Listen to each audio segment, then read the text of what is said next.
Segundo libro de Samuel, capítulo 10, vamos a considerar desde el versículo 1 en adelante. Después de esto aconteció que murió el rey de los hijos de Amón, y reinó en lugar suyo Hanún su hijo. Y dijo David: yo haré misericordia con Hanún hijo de Naas, como su padre lo hizo conmigo. Y envió David sus siervos para consolarlo por su padre. Mas llegados los siervos de David a la tierra de los hijos de Amón, los príncipes de los hijos de Amón dijeron a Hanún su señor: ¿te parece que por honrar David a tu padre te ha enviado consoladores? ¿No ha enviado David sus siervos a ti para reconocer e inspeccionar la ciudad para destruirla? Entonces Hanún tomó los siervos de David, le rapó la mitad de la barba, les cortó los vestidos por la mitad hasta las nalgas y los despidió. Cuando se le hizo saber esto a David, envió a encontrarles porque ellos estaban en extremo avergonzados. Y el rey mandó que les dijeran: quedaos en Jericó hasta que os vuelva a nacer la barba, y entonces volved. Y viendo los hijos de Amón que se habían hecho odiosos a David, enviaron los hijos de Amón y tomaron a sueldo a los sirios de Bet-rehob y a los sirios de Soba, 20,000 hombres de a pie, del rey de Maaca 1,000 hombres, y de Istop 12,000 hombres. Cuando David oyó esto, envió a Joab con todo el ejército de los valientes, y saliendo los hijos de Amón, se pusieron en orden de batalla a la entrada de la puerta, pero los sirios de Soba, de Rehob, de Istop y de Maaca estaban aparte en el campo. Viendo pues Joab que se le presentaba la batalla de frente y a la retaguardia, entresacó de todos los escogidos de Israel y se puso en orden de batalla contra los sirios.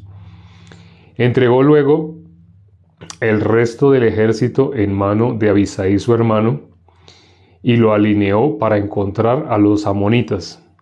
Y dijo: si los sirios pudieren más que yo, tú me ayudarás. Si los hijos de Amón pudieren más que tú, yo te ayudaré. Yo te daré ayuda. Esfuérzate y esforcémonos por nuestro pueblo y por las ciudades de nuestro Dios, y haga Jehová lo que bien le pareciere. Y se acercó Joab y el pueblo que con él estaba para pelear contra los sirios, mas ellos huyeron delante de él. Entonces los hijos de Amón, viendo que los sirios habían huido, huyeron también ellos delante de Abisai y se refugiaron en la ciudad. Se volvió pues Joab de luchar contra los hijos de Amón y vino a Jerusalén. Pero los sirios, viendo que habían sido derrotados por Israel, se volvieron a reunir, y envió a Hadadezer e hizo salir a los sirios que estaban al otro lado del Éufrates, los cuales vinieron a Elam, llevando por jefe a Sobach, general del ejército de Hadadezer. Cuando fue dado aviso a David, reunió a todo Israel, y pasando el Jordán vino a Elam, y los sirios se pusieron en orden de batalla contra David y pelearon contra él. Mas los sirios huyeron delante de Israel, y David mató de los sirios a la gente de 700 carros y 40,000 hombres de a caballo. Hirió también a Sobach, general del ejército, quien murió allí. Viendo pues todos los reyes que ayudaban a Hadadezer cómo habían sido derrotados delante de Israel, hicieron paz con Israel y le sirvieron. Y de allí en adelante los sirios temieron ayudar más a los hijos de Amón. Leímos hasta el versículo 19, todo el capítulo 10. Aquí vimos qué fue lo que causó esta guerra, qué fue lo que hizo que David tuviera que derrotarlos y que matara a tantas personas. Ellos se quisieron ir contra David, ¿por qué? En los primeros versículos de ese capítulo lo dice, vamos a leer nuevamente. Dice: después de esto, el versículo 1, aconteció que murió el rey de los hijos de Amón, y reinó en lugar suyo Hanún su hijo. Y dijo David: yo haré misericordia con Hanún, hijo de Naas, como su padre la hizo conmigo. Y envió David sus siervos para consolarlo por su padre. Entonces, aquí podemos ver el corazón de David versus el corazón de Hanún. Este hijo no conocía el corazón de su padre y no sabía que no tenía discordia con David. Pero él, ¿qué hizo? Él consultó. Vamos a leer el versículo siguiente. Dice, el versículo 2, el versículo 3. Los príncipes de los hijos de Amón dijeron a Hanún su señor, ¿te parece que por honrar David a tu padre te ha enviado consoladores? ¿No ha enviado David sus siervos a ti para reconocer e inspeccionar la tierra para destruirla? Entonces Hanún escuchó la voz de estos príncipes. Sí. Ellos, el corazón de David no era ese. David realmente no tenía ningún problema. Lo que David iba a hacer era, como sabiendo que había muerto el rey, él había, como en esta época, había enviado a dar sus condolencias. Pero Hanún se asesoró de personas que eran iguales que él. ¿Sí? No conocían el corazón de su padre. ¿Su padre, estando en vida, tuvo problema con David? No. Si David hubiera querido atacar, hubiera atacado cuando su padre ya estaba viejo, a punto de morir. Pero ¿por qué David iba a atacar ahora que un joven había tomado control? David lo que quería era estar en paz con ellos, ¿sí? Pero ellos, sin tener en cuenta el corazón de David, ni de su padre, Hanún, sin tener el corazón de su padre, sin tener en cuenta, lo que quiso fue hacer guerra. Escuchó palabras de temor, escuchó palabras de miedo. El miedo pone lazo a los pies del hombre. La Biblia dice, a lo que temas, ciertamente a eso adoras. También dice del justo, no temeré que me pueda hacer el hombre. ¿Por qué? Si Dios es conmigo, ¿quién contra mí? ¿Cómo vamos a temerle? ¿Cómo vamos a temer a algo si sabemos que todo está bajo las manos de Dios? Dice la palabra, ¿quién será aquel que diga que sucedió algo que el Señor no mandó? Así dice la palabra, ¿no? Una persona cuando tiene la palabra en su corazón es muy diferente a una persona que no tiene la palabra en su corazón. Cuando una persona tiene la palabra en su corazón, descansa. ¿Qué dice? Ya hemos leído Mateo 11, 28. Vamos a leerlo nuevamente. Mateo capítulo 11, versículo 28. ¿Alguien sabe qué dice Mateo 11, 28? Mateo 11, 28. ¿Alguien sabe? ¿Alguien sabe? ¿Alguien está escribiendo? Mateo 11, 28. No. Entonces vamos a mirar. Mateo 11, versículo 28. Dice, venid a mí todos los que estáis trabajados y cargados, y yo os haré descansar. Venid a mí todos los que estáis trabajados y cargados, y yo os haré descansar. Vengan a mí. ¿Quiénes? Los que están trabajados y cargados. ¿Y qué dice nuestro Señor? Es una promesa. Yo os haré descansar. ¿Pero a quién puede hacer descansar? A los que están trabajados y cargados. ¿Cuál es la carga a la que se refiere la Biblia? Bueno, hago esta pregunta. ¿Cuál es la carga a la que se refiere la Biblia? Bueno, y mientras hago esta pregunta, tengo que conectar el celular porque está que se me apaga. No, dejémoslo así, dejémoslo así. ¿Cuál es la carga? ¿A qué se refiere con esa carga? El pecado, el pecado. ¿Qué cosa puede generar división entre Dios y el hombre? El pecado. ¿Cuál es la palabra que se nombra, que si se llega a nombrar, en la mayoría de las iglesias se nombra para decir a las personas, usted debe esforzarse más para dejar de ser pecador? Lamentablemente la palabra pecado se nombra al contrario de lo que nombra la Biblia. En la Biblia vemos muchos versículos que dicen que ya el pecado fue quitado, que ya el pecado fue limpiado, que la sangre de nuestro Señor Jesucristo nos lavó. ¿De qué? De todo pecado. ¿Lavó qué cosa? El pecado. Que nosotros quedamos limpios, que Jesús terminó con el pecado. Jesús es el Cordero de Dios que quita el pecado del mundo. Hay muchos versículos en la Biblia que nos muestran, ya no hay pecado.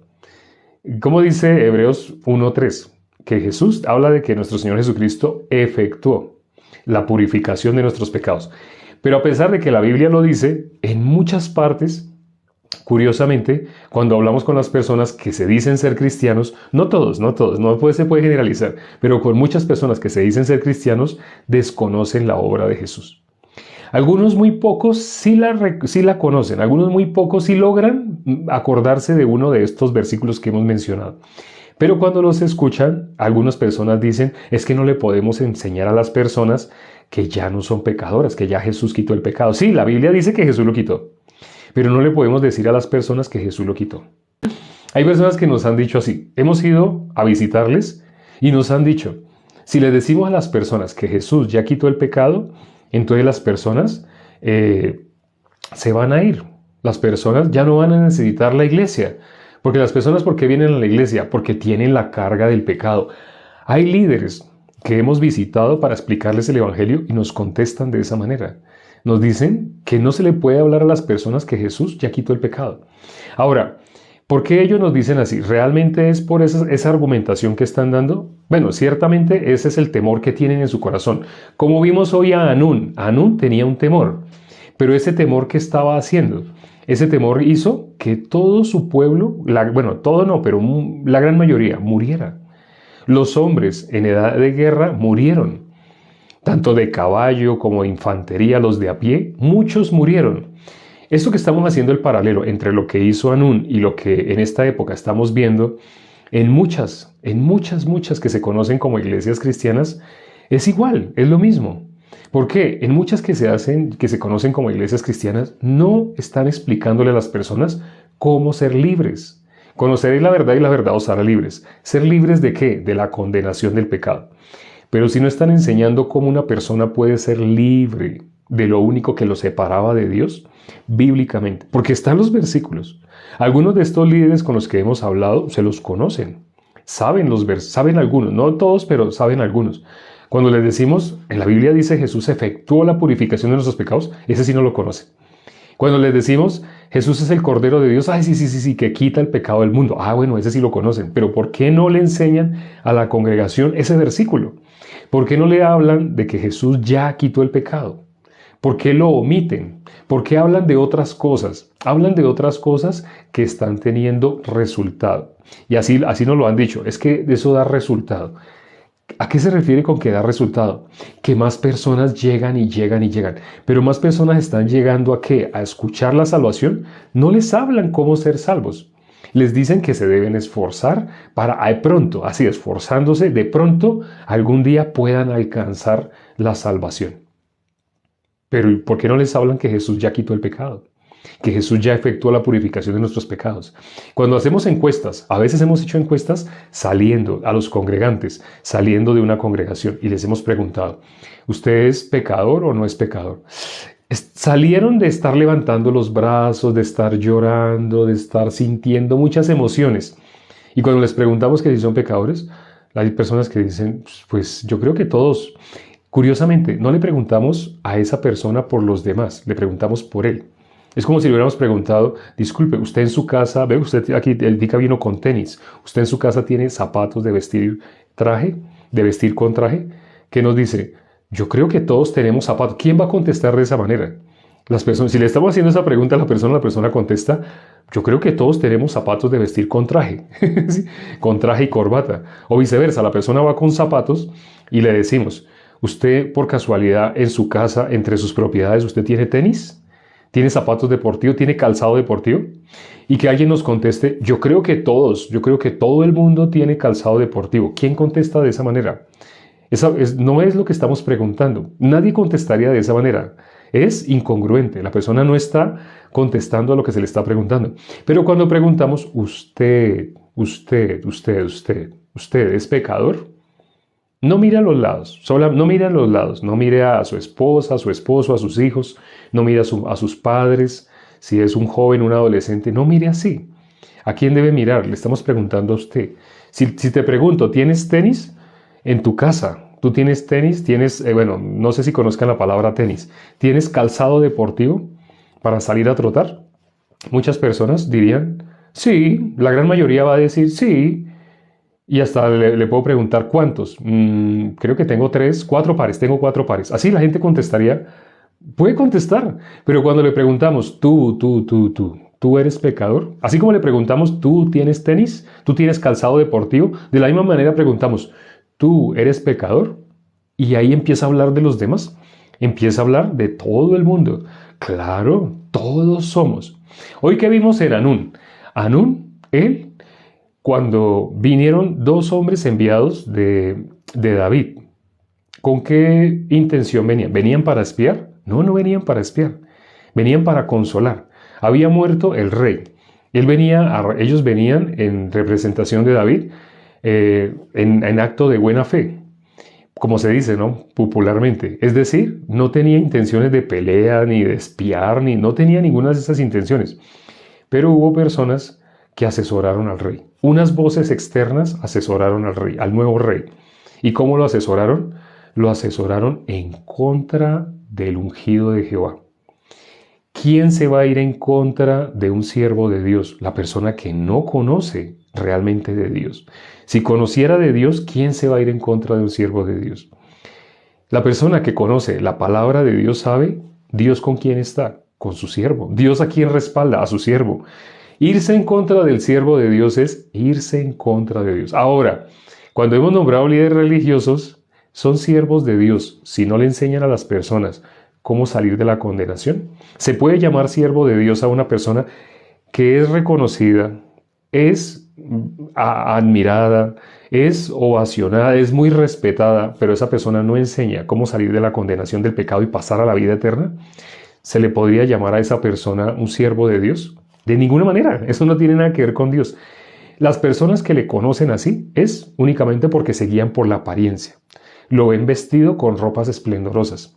Algunas personas podrán decir, uy, yo creo que ese traje que tiene ese señor que está allá al frente en esta congregación, ese señor que está al frente, yo creo que ese traje debe costar, no sé, $1,000, 2,000, 3,000, como igual que el vestido de las reinas de belleza, así yo creo que cuesta. Así, solo porque se viste con ropa esplendorosa, con calzado ostentoso, ¿eso significa esa persona es un siervo de Dios? Cuando miramos en la Biblia es al revés. Sí. En la Biblia, Dios ¿qué dijo? No mires a su parecer. Esa parte no la habíamos analizado tanto. Habíamos analizado cuando dice Dios no mira lo que mira el hombre. Pero ¿qué dice la primera parte? No mires a su parecer. Ese versículo lo dice, ¿no? No mires a su parecer. Dios desecha lo que es a nuestros ojos admirable, digno, loable, a nuestros ojos. ¿Dios dice lo mismo? No, porque Dios no mira la apariencia. Ahora no estoy diciendo que si una persona está bien vestida, está con bien buen calzado, entonces debe ser menospreciada. No estoy diciendo eso, ¿no? ¿Qué dice la palabra? Filipenses, lo hemos leído, 2. Cada uno estime a los demás como superiores a sí mismo. Si uno estima a los demás como superiores a sí mismo, un niño, el niño tiene esa característica. El niño cómo ve a todas las personas. El niño en su mundo, él está únicamente recibiendo. Como el niño está en modo recibir, ¿usted ha visto la carita de un niño? Cuando uno le está hablando al niño, ¿el niño qué cara hace? Generalmente los niños por ser niños, hablamos de niños pequeños, ¿no? 3 años, así. No estamos hablando de niños ya, digamos, 10 años, no, ya. Pero niños por ahí de 3 años. Uno les ve la carita, ellos siempre están mirando para arriba cuando se dirigen a un adulto, porque el adulto para ellos es grande, no solamente físicamente, sino ellos están en modo recibir. Así como cuando un celular está en modo avión o está en modo vibración o cosas así, el niño está normalmente así. ¿Sí ha visto un niño, no? ¿Cómo ve uno la carita del niño? El niño está recibiendo, recibiendo, recibiendo. Quienes tienen mascotas, quienes tienen perritos así o gatos así, ¿qué han recibido? Bueno, sobre todo perritos, ¿sí? Porque los gatos tienden a ser traicioneros. Me dicen, no tengo gato, pero me han dicho así. Pero los perritos normalmente, ¿qué característica tienen? Las personas dicen, son fieles. Pero a los perritos, el dueño, ¿cómo quiere a su perrito? Lo quiere incluso más que a sus hijos. He conocido parejas que son así, quieren a sus mascotas más que a sus propios hijos. Bueno, los que tienen hijos y mascotas al mismo tiempo, no todos, pero no falta. Pero un perrito normalmente, ¿por qué se ve bonito un perrito? Cuando uno le ve la cara a un perrito, hay perritos que parecen un murciélago. Y uno diría, no, es tan feo, no es bonito, ¿sí? Si solamente ve físicamente. Pero si uno está con el perrito y el perrito está atento a lo que uno haga, uno llega y lo saluda y lo saluda alegremente y uno lo regaña y él recibe el regaño. Cuando uno ve un perrito así, ¿sabe qué resulta uno diciendo de ese perrito que parecía un murciélago? Resulta uno diciendo, tan lindo. Se le hace hasta bonito físicamente. ¿Por qué? Por la forma de ser. Un niño, ¿por qué dice nuestro Señor Jesucristo? El que no se haga como un niño no puede entrar al reino de los cielos. ¿Cómo tiene que ser? ¿Por qué dice que tiene que ser como un niño? Los niños están en modo recibir, recibir. ¿Por qué están en modo recibir, recibir?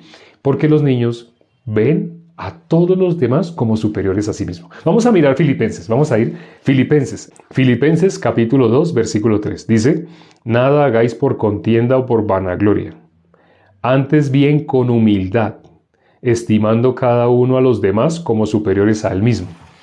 ¿Cómo llama a esa característica de estimar a los demás como superiores a sí mismo? Dice con humildad. Nada hagáis por contienda o por vanagloria. ¿Quiénes hacen por contienda o por vanagloria? Por contiendas, por pelear, buscar pelea. ¿Quiénes hacen así por buscar pelea? Aquí dice, los que no son humildes hacen las cosas por buscar pelea. ¿Un niño está buscándole pelea a un adulto? No. El niño sabe primero que todo que tiene las de perder. Si el niño de pronto, no sé, llora o algo, hace algo así, ¿por qué lo hace? Pues estoy hablando de niños de 3 años, no estoy hablando ya de niños que ya de pronto están entrando en la pubertad o así, que de pronto ya pueden manipular. No, estamos hablando de niños que todavía, sí, tienen necesidades. Entonces tienen una necesidad o tienen un querer. Y tienen un querer y lloran. Pero ¿por qué está haciendo esa pataleta? ¿Quiere pelear? ¿Quiere hacer sufrir a su padre? El niño no está pensando en hacer sufrir, en causar dolor. No está haciendo por contienda. El niño está manifestando un querer que tiene. No es por contienda. Ahora, el niño normalmente cuando se dirige a un adulto, el niño generalmente uno ve la actitud de él y es humilde. O sea, es una actitud en la cual el niño está esperando lo que el adulto le diga, lo va a recibir como algo grande. Eso es lo que está diciendo este versículo que hagamos con todo el mundo. ¿Cómo lo debemos tener? ¿Cómo debemos ser nosotros? Con humildad. ¿Pero cómo es con humildad? Estimando a los demás como superiores a nosotros mismos. ¿Estimando a los demás? ¿Iguales? No, dice superiores a nosotros mismos. Algo que hemos hablado sobre el amor a sí mismo, el ser humano, ¿qué es lo que más ama? Por encima de todo, ¿qué es lo que el ser humano más ama? ¿Qué ama? ¿A quién ama? ¿A sus padres?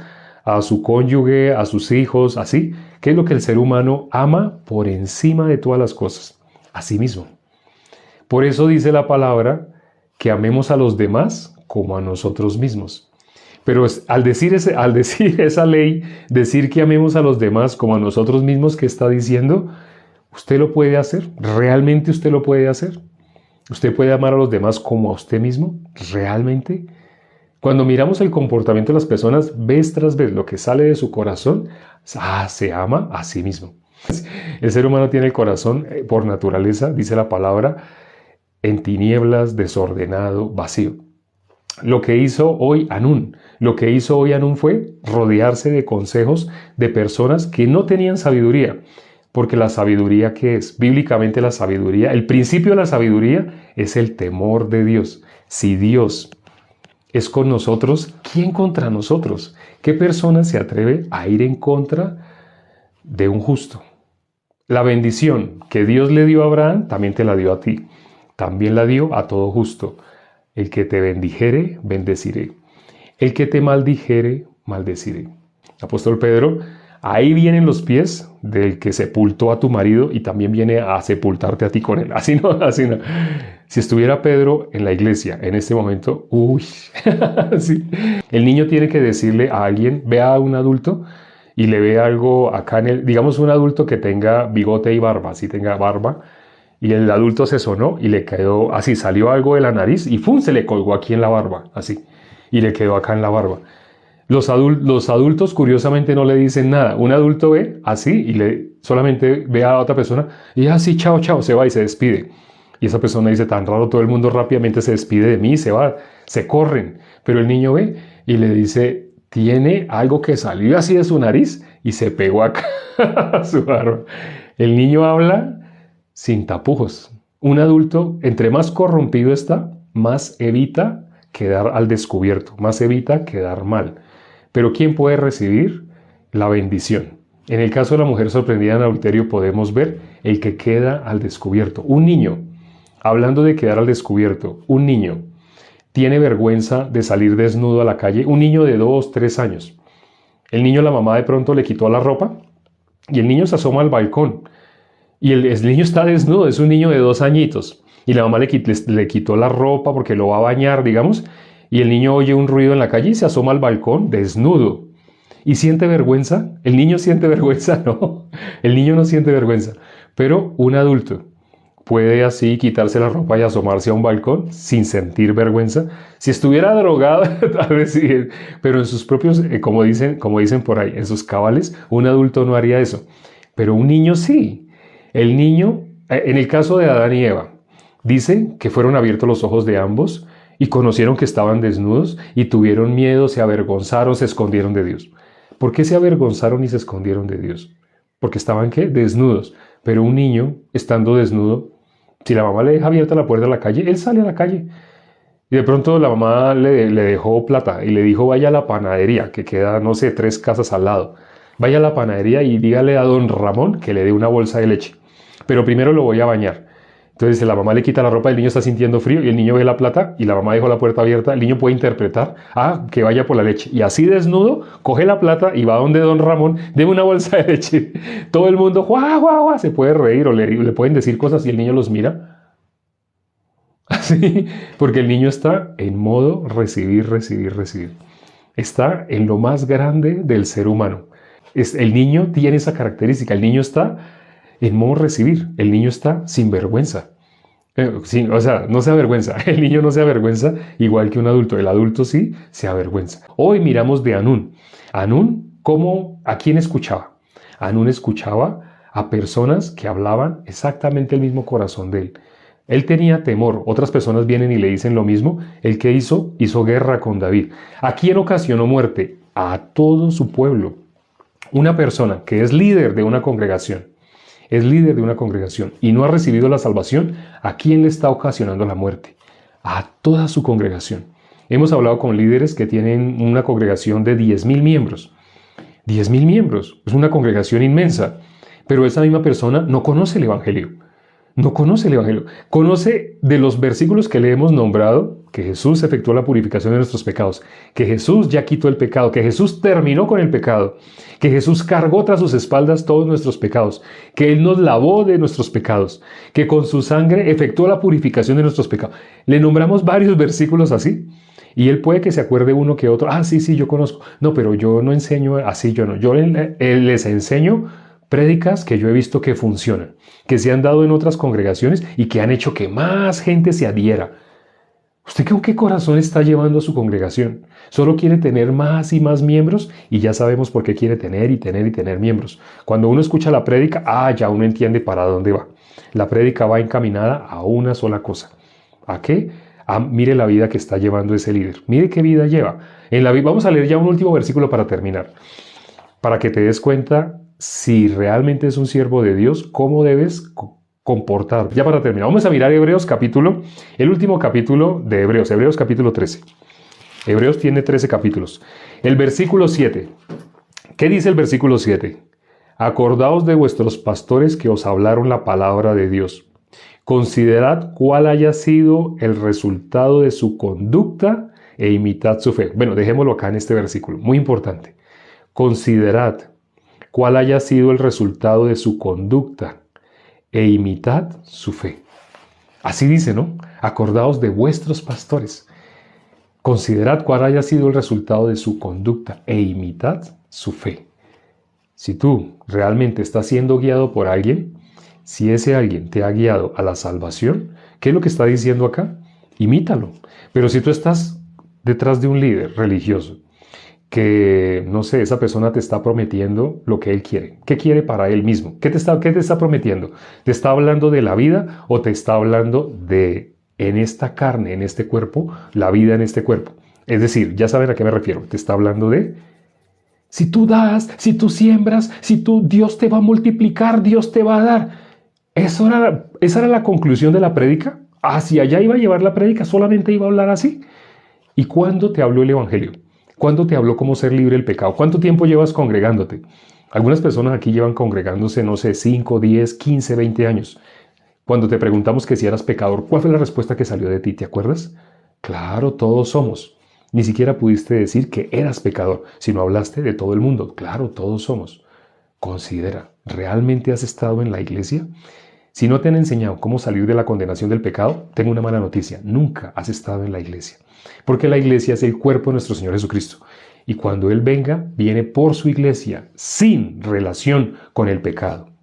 Vamos a orar ya para terminar. Padre, gracias por este tiempo que nos has dado para considerar tu palabra. Permite que las personas que se han conectado el día de hoy, ahora que analizamos, así comparando la vida de Anún, este hombre que llevó a todo su pueblo a la destrucción, porque él se guió por el temor. Pero ¿a quién tenía miedo? Él tenía miedo, igual que Saúl, a perder su reinado. Él creyó que podía hacer guerra con miles y miles de personas contra David. Pero David no necesitaba miles y miles de personas. David estaba respaldado por Dios. Cuando una persona se va en contra de un siervo de Dios, esa persona no sabe que está haciendo afrenta a ese versículo, a esa promesa que le dio Dios a Abraham. El que te bendijere, lo bendeciré. Y el que te maldijere, le maldeciré. Permite que las personas que hoy entraron tengan temor, temor de Dios. No vivan conforme a su pensamiento, sino realmente tengan temor de cómo han estado llevando su vida, a quién están defendiendo. Están defendiendo a una doctrina, a un supuesto ministro que no enseña, no les enseñó cómo salir de la condenación del pecado. ¿Qué es lo que hay en el corazón de las personas cuando no han recibido la salvación? ¿Solo quieren contender? ¿Realmente les interesa defender la palabra por encima de todo el corazón de Dios? Sin conocer el corazón de Dios, muchas personas se han vuelto en contra de la palabra. Y como dijo nuestro Señor Jesucristo, dura cosa te es dar coces contra el aguijón. ¿Quién va a pelear? ¿Quién va a agarrar a patadas una puntilla, un clavo? Sería una locura. Pero eso es lo que hace un ser humano cuando se trata de ir en contra de Dios, en contra de la iglesia. Te pedimos que le des sabiduría a las personas que se conectaron el día de hoy y que les permitas ser con el entendimiento abierto. Ábreles el entendimiento a las personas que aún no han recibido la salvación y permite que tu palabra entre a sus corazones. Solo tu palabra puede limpiarnos. Hemos orado en el nombre de nuestro Señor Jesucristo. Amén.